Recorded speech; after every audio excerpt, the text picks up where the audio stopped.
Come south with us into the sunshine. You'll be in the best of company. Winston Churchill made the same journey. In fact, it was he who reminded the world of Marrakesh, this fabulous town of the south, half African, half Saharan, where life meanders on today as it did 1,000 years ago, when Sultan Abu el-Akbar made it his capital. That is Marrakesh. In the distance, the snow-capped Atlas Mountains shine blue in the sun. Cutting off the town from mountain and desert is an unbroken wall. It was built centuries before by chain gangs of prisoners captured by the warrior sultans of Marrakesh or sold to them by the pirates of the Moroccan coast. And then, startling in its unexpectedness, you see the other side of Marrakesh. Here is the Manounia Hotel, where Churchill stayed. Supermodern, it sports every refinement of a mechanical age. An oasis of the 20th century in concrete and glass and formal gardens. It is surrounded by a people who look as you imagined they did in Bible times. In Marrakesh, even in the depth of winter, oranges glow like golden glass balls. The sun shines on the date palms, and the wide streets of the European quarter look cool and inviting. Though even here the old breaks in on the new. The patient donkey trots on a surface designed for limousines. You pass women wearing the traditional yasmak, women whose face no man except their husband must ever look upon.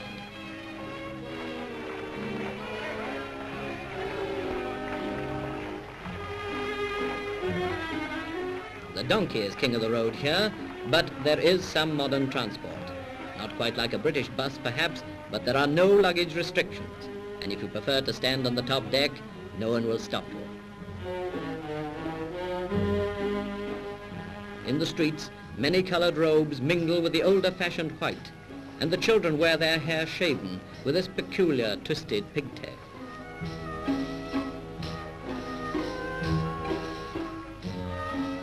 But if you seek the real Marrakesh, you must leave the European quarter with its thin veneer of the present day, past the palaces and the mosques, towards the souks and the bazaars of the native quarter.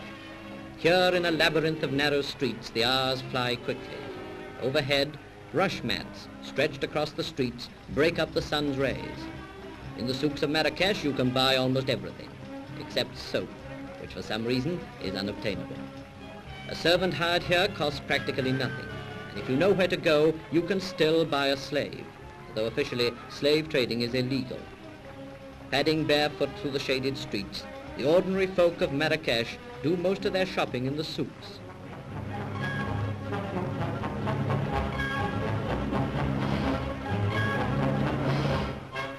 Even here, the West has caught up with them. On show are the latest things in underwear.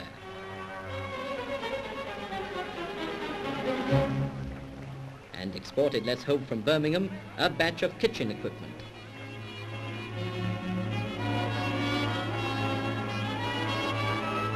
Alongside the new, squatting behind his wares, is the spice cellar.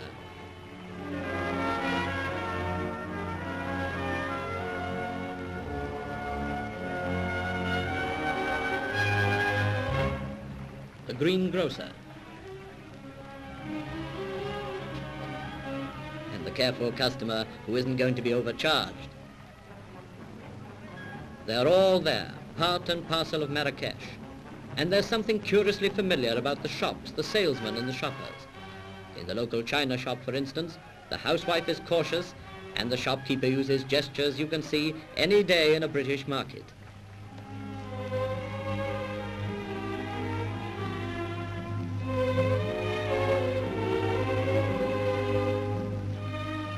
In Marrakesh, time has paused in its tracks.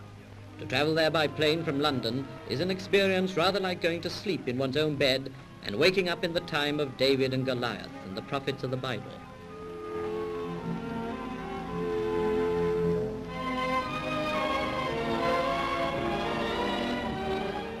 Prominent figures in the marketplace are the doctors. They display few medicines, but a multitude of charms. Among them are animal hides, lizard skins, jackal's teeth. The teeth are supposed to make their owner irresistible to women.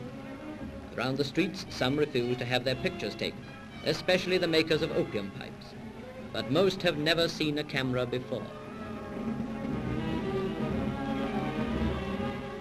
Every street has its quota of beggars, but the marketplace seems to be their gathering ground. Quite near and as busy as the narrower streets of the souks, you find the orange market. Thousands of cases, some of them perhaps destined for Britain, are examined and priced. After long haggles, they change hands, and the sellers go back to their groves to replenish their stocks from the loaded trees.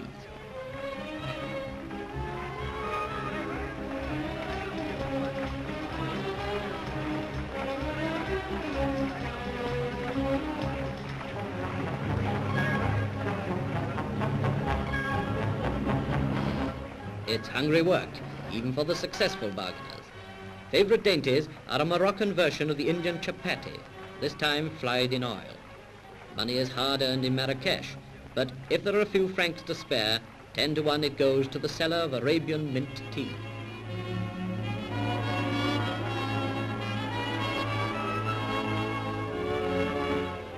All kinds forgather in this strangest of public meeting places, and when business is done, the snake charmer holds the crowd a little longer. The routine has been the same for many hundreds of years. Probably it will not change for many hundreds more.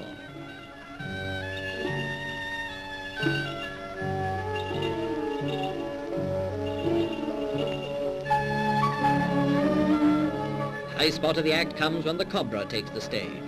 Its evil-looking flat hood bringing new thrills to an audience which has probably seen it all before.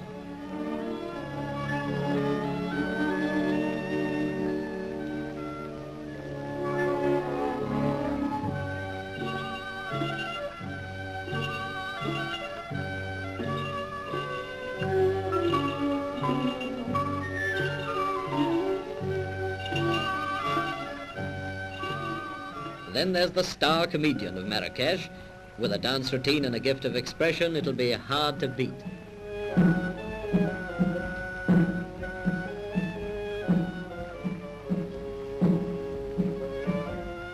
No less colorful is the grain market. All the East is here. The East of the Arabian Nights with its romance and mystery, and rubbing shoulders with it, the grasping, bargaining, flea-bitten East of the street traders.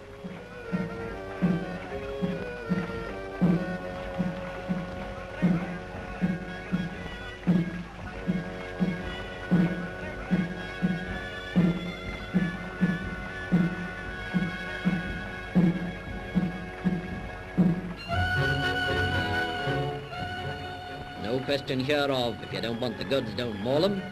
Everyone tries the grain out carefully before buying. If you find you've been tricked, it's no good coming back to complain. In the background, the old men argue endlessly. They do this every day, and no one knows who cheats whom. For all the charm of its shabby, sprawling, exciting streets and buildings, the true magnificence of Marrakesh is its people.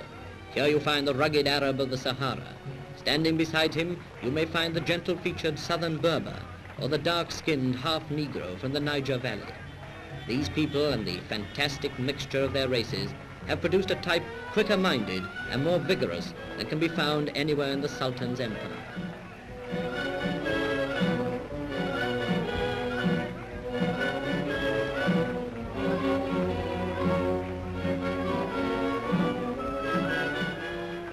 Though they are supposed never to be seen by Western eyes, Arab writers speak of the beauty of the women of Marrakesh.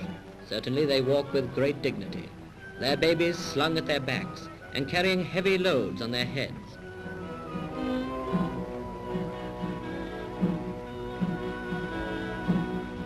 So it is, after a few hours in Marrakesh, the wonder remains. To return from it to the calm of the Mamounia Hotel is to step over 900 years. The town's unending charm explains why, when this film was made, Winston Churchill had chosen it for a much-needed rest. He said of Marrakesh that it was the most beautiful place on earth, a judgment few will question. Britain and austerity seem part of another world. The lush and beautiful gardens and the quiet snow of the Atlas Mountains beckon us back, recalling the words its people say, "He who has once seen Marrakesh must always return."